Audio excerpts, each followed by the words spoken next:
Back to my YouTube channel. এইটো চোৱা আমাৰ কুকুৰটো চোৱাচোন, বাৰে বাৰে খানাই খাই থাকে খালি চোৱাচোন। চোৱা ভোকাটো ৰখা পানী আৰু খানা, পানী তামাম খাই শ্লিম বডি বনাবৰ কাৰণে। আৰু এওৰাক ভাত দিছোঁ এতিয়ালৈকে শুনিছে।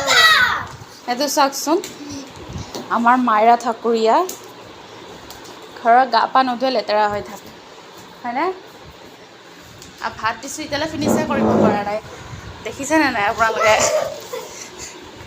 আমাৰ এওৰাক চাওকচোন, চিলিম বডি বনাইছে, চিলিম বডি।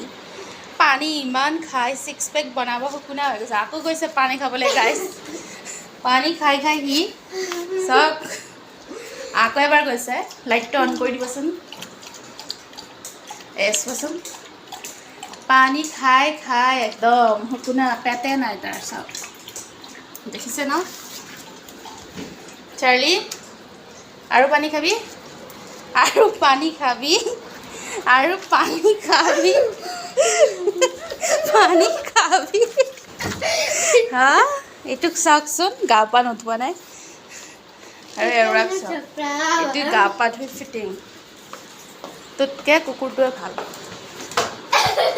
আৰু ভাত দিছোঁ গাইজ, কিন্তু তাই শেষ কৰিব পৰা নাই, মুখতে লৈ থাকে দিনটো। চলো চাৰ্লি আ যাও। এচি অন কৰি থোৱা আছে, বাপ ৰে একদম এচি লাগে তাক। Okay guys, bye bye. আজিলৈ ব্লগটো এইখিনিতে। বাই কৈ দে চাৰ্লি, বাই।